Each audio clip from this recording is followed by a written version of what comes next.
नमस्कार। आज की कक्षा 11 विषय भूगोल के अपन अध्याय एक का जो भाग एक अपन पहले पढ़ चुके हैं और ये आज भाग 2 का कुछ अध्ययन जो है उसके बारे में अपन देखेंगे। कुछ जानकारी मोटे मोटे बिंदु के रूप में कि अध्याय एक भूगोल एक विषय के रूप में किस तरह से उसने अपना एक विषय के रूप में अपना अस्तित्व कायम किया था उसके बारे में ही अपन पढ़ रहे थे और उसी के बारे में अपने को कुछ जो चीज़ें थी वो देखनी थी। तो देखिए, भूगोल एक विषय के रूप में कुछ विषयों के साथ में लेकर के जुड़ा और कुछ विषयों के आपसी मिलान से ही इसका एक विषय के रूप में जो उभरा है। तो वो क्या है कि वैज्ञानिक विषय के रूप में एक भूगोल का चयन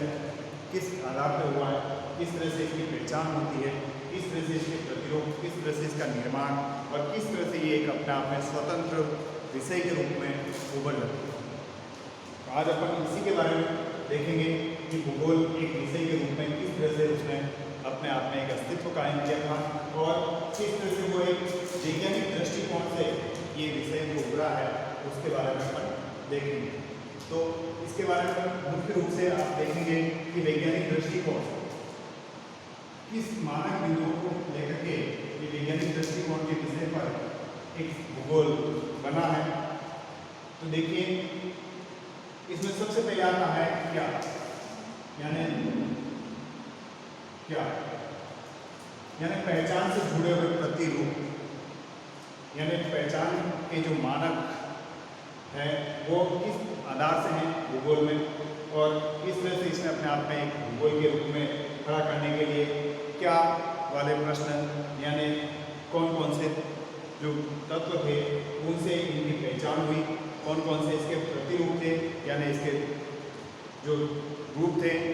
या कौन कौन से उसके आकार थे, किस दृष्टिकोण से इसने उस तत्वों से पहचान कर लिया। फिर उसी के बाद में यदि कहाँ का जो ये है, कहाँ प्रतिरूप के विकर्ण, प्रतिरूप का मतलब जानते हो जहाँ एक दूसरे का रूप के बदले रूप यानी आकार, किस तरह से ये अपने आकार को लेकर के आगे बढ़ा और किस तरह से उसके विकर्ण,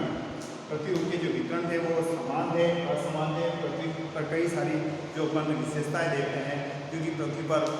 सारी चीज़ें मौजूद हैं जिसमें अपन मानते हैं कि पहाड़ है, पठार है, जंगल है, नदियाँ हैं, झरने हैं, घास के मैदान हैं, यहाँ तक कि वन्य जीव जंतु है, अपन मानव जीवन है। इन सभी का वितरण से संबंधित कुछ प्रश्न ऐसे भी थे कि ये कहाँ पर किस तरह से इसने अपने प्रतिरूप में इस वितरण को प्राथमिकता दी थी और किस तरह से इन्होंने अपने आप में एक विषय के रूप में ये बिंदु भी इसके लिए कितने कारगर रहे होंगे, क्योंकि ये बिंदु ही इसको आगे बढ़ाने के लिए कहाँ पर किस स्थिति में कैसे अवस्थित है, वहाँ की जलवायु कैसी है, वहाँ की मृदा कैसी है, वहाँ का तापमान कितना है, वहाँ की मुख्य फसलें कौन कौन सी, वहाँ के वनस्पति जीव जंतु और वहाँ का जो विशेष है वो जलवायु। तो ये वितरण से संबंधित ही है। फिर आता है इसका तीसरा बिंदु, तीनों बिंदु जो थे उसमें क्यों, क्या, कहाँ और कब आता है क्यों। यदि निर्माण से संबंधित कोई प्रश्न है कि यदि किसी भी भौगोलिक संरचना का यदि निर्माण हुआ है तो भौगोलिक संरचना का निर्माण क्यों हुआ और कैसे हुआ और कहाँ हुआ, या क्या हुआ, कहाँ हुआ और क्यों हुआ। तो निर्माण से संबंधित ये अपना जो बिंदु उससे कि निर्माण से संबंधित किस तरह से भौगोलिक संरचनाओं का निर्माण हुआ और किस तरह से वो एक भूगोल में या इस प्राकृतिक जो भी संसाधन हैं उनके अंदर क्या क्या मौजूद हैं उनसे संबंधित प्रश्न थे। और वो उन्हीं से कि क्यों ऐसा होता है इन बिंदुओं को लेकर के इन्होंने किया है। जैसे कि वर्तमान में अभी शरद ऋतु प्रारंभ होने वाली, उससे पहले वर्षा ऋतु थी और उससे पहले ग्रीष्म ऋतु थी। तो किस आधार पर क्यों हुआ वो बिंदु इसमें समाहित किए गए हैं। कई भौगोलिक क्षेत्र को देकर के वहाँ की वनस्पति या फसलों के बारे में किया जाता है। जो फसल यहाँ पर पैदा होती है वो कहीं दूसरी जगह नहीं हो सकती, या दूसरी जगह जो फसल या वनस्पति जो उगती है वो यहाँ पर नहीं होती, तो उसका क्या कारण है, क्यों ऐसा होता है, उनको लेकर के इनके संबंधित प्रश्न भी भूगोल को अपने आप में एक विषय के रूप में, तो आप देखेंगे क्या पहचान से जुड़े हुए कि किस किस पहचान क्या है, कहाँ, तो उसके प्रतिरूप, ग्लोब, नक्शे, मानचित्र जो भी आप देखते हैं उससे संबंधित प्रश्न, और क्यों निर्माण से संबंधित प्रश्न है कि उसका निर्माण हुआ तो क्यों। तो देखिए इसी का है कि भौतिक भूगोल का प्राकृतिक भूगोल से प्रत्यक्ष संबंध रहा है। भौतिक भूगोल और प्राकृतिक भूगोल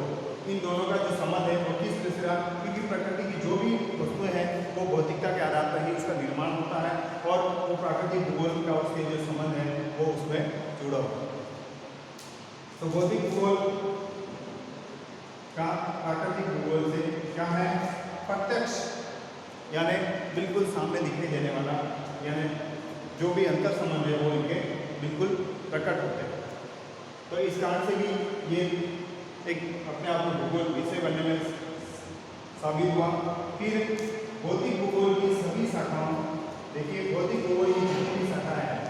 अपन ने पहले शाखाओं के बारे में पढ़ा था कि कौन कौन सी शाखाएं हैं, कौन कौन सी सामाजिक विज्ञान से अलग विषय हुए, तो उसमें एक भौतिक भूगोल और दूसरा था मानव भूगोल। तो अपन भौतिक भूगोल के बारे में बताएंगे, तो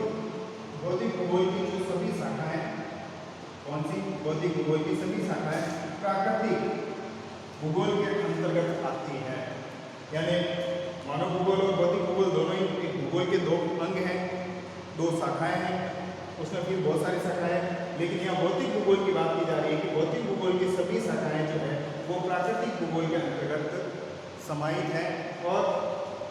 इसी के आधार पर इन्होंने कहा कि जैसे भू आकृति विज्ञान, कौन कौन सी, भू आकृति विज्ञान, जलवायु विज्ञान, समुद्री विज्ञान और मृदा विज्ञान, कौन कौन सी, प्राकृतिक भूगोल में भू आकृति विज्ञान, जलवायु विज्ञान, समुद्री और मृदा विज्ञान, ये सारी प्राकृतिक भूगोल के अंतर्गत और भौतिक भूगोल के समायोजन को किया जाता है। फिर इनका विश्लेषण करना, इनको समझना, इनका गहनता से जो अध्ययन करना, वो भी सारे इसी के अंतर्गत समाहित होते हैं, क्योंकि इनमें इनका सभी का समायोजन करना, इनकी गणना करना, इनका निर्धारण करना, प्लस इनका समाकलन करके एक साथ में इनके एक निर्धारण करना। तो उसके लिए ये है कि इन सभी का समायोजन करने के लिए भी एक व्यक्तित्व की जरूरत होती है, और उस व्यक्तित्व की पहचान किस आधार पर होती है कि वो एक इनको सभी को संबंधित कर सके, आपस में अंतर संबंध को ये प्रकट कर सके। तो उसके लिए एक भूगोलवेत्ता की जो परिभाषा दी गई है कि भूगोलवेत्ता किस तरह से होना चाहिए, यानी जो भूगोल के जो ज्ञाता है उसके बारे में कि भूगोलवेत्ता में क्या क्या गुण होने चाहिए। तो यहाँ पर देखिए मोस्ट इम्पोर्टेंट एक भूगोलवेत्ता कौन है, एक भूगोलवेत्ता, और भूगोलवेत्ता को इसका सबसे पहले गणित, इसका गणित का एवं कला में निपुण होना चाहिए, गणित एवं कला में निपुण होना चाहिए, दक्ष होना चाहिए, उसमें अपना गुण ये पहली आवश्यकता है। यदि ये इसमें गुण है तो क्योंकि ये गुण क्यों होने चाहिए, क्योंकि भूगोल में क्या है, भूगोल में अक्षांश जो आपने देखी है और देशांतर जो ग्लोबल आड़ी और तिरछी या खड़ी या आड़ी जो रेखाएं होती है उनको अपन अक्षांश और देशांतर, अपन ग्लोब के बारे में जब पढ़ेंगे तो सारा इसका वर्णन भी बताएंगे। ये उत्तरी ध्रुव से दक्षिणी ध्रुव की ओर है कि किस तरफ है, क्या है, या इनकी स्थिति ग्लोब पर किस प्रकार से है और एक मानचित्र पर किस तरह से है, वो अपन अक्षांश और देशांतर के बारे में पढ़ेंगे। लेकिन अभी वर्तमान में क्या है कि भूगोलवेत्ता को गणित एवं कला का ज्ञान क्यों होना चाहिए, क्योंकि उसको सारी चीज़ें तभी ये होगी, गणित और उसके साथ में कला का ज्ञान होगा, तभी जाकर वो क्या करेगा, भूगोल में अक्षांश और देशांतरों का अध्ययन भी कर सकेगा, इनका निश्चित समय, दूरी, मानक ये सारे निकाल सकेगा, क्योंकि अक्षांश और देशांतर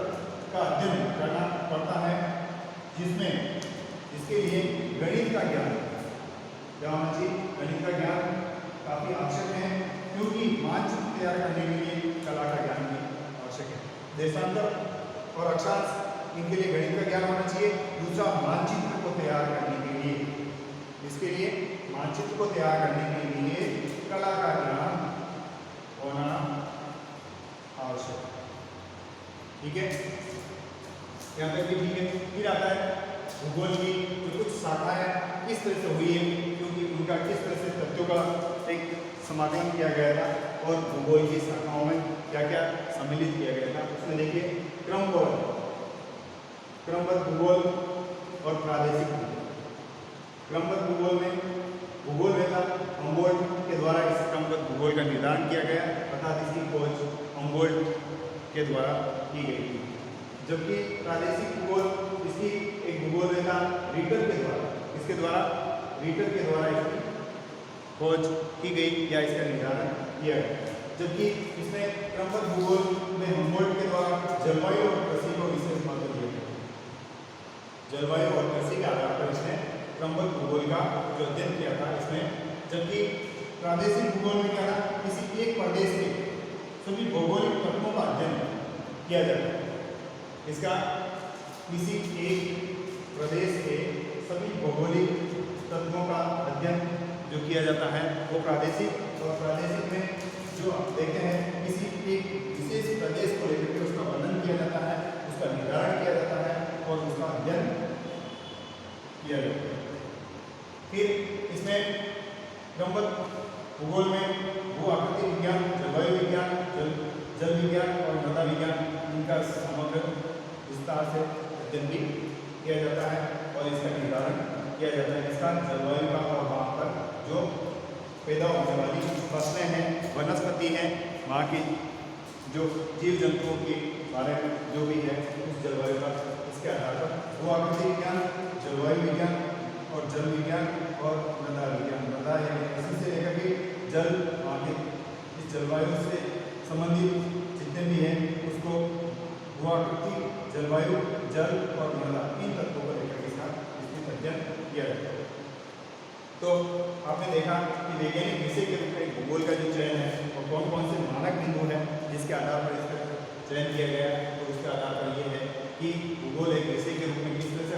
क्या पहचान से जुड़ा हुआ बिंदु, कि उसकी पहचान कैसे हुई, क्या उसकी विशेषता थी, कहाँ, यानी वो किस तरह से कौन से स्थानों को चयनित किया, फिर क्यों, निर्माण से संबंधित हुआ तो ऐसा क्यों, जो कि आपने हिंदी में भी पढ़ा हुआ है, कुछ ककार से संबंधित, और फिर आपने मीडिया के फ्रंट पर उसमें भी देखा होगा। तो ये बिंदु इसमें भी मायने रखते हैं। किसी भी चीज़ का निर्माण है तो ये इन प्रश्नों का होना जरूरी है, इन बिंदुओं का होना भी जरूरी है। तो भौतिक भूगोल का प्राकृतिक भूगोल से प्रत्यक्ष संबंध। भौतिक भूगोल की सभी शाखाओं में प्राकृतिक भूगोल के अंतर्गत आती हैं, और जैसे भू आकृति विज्ञान, जलवायु विज्ञान, समुद्री विज्ञान, मृदा विज्ञान,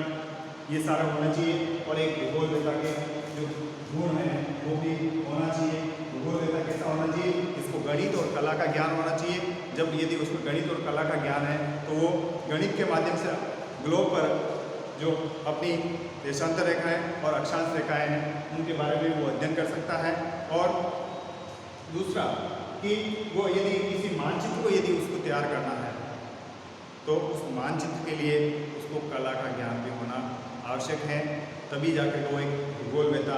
अपने आप में परिपूर्ण कहलाता है। फिर अगला जो अपना होगा वो मानव भूगोल के बारे में हम अध्ययन करेंगे। आज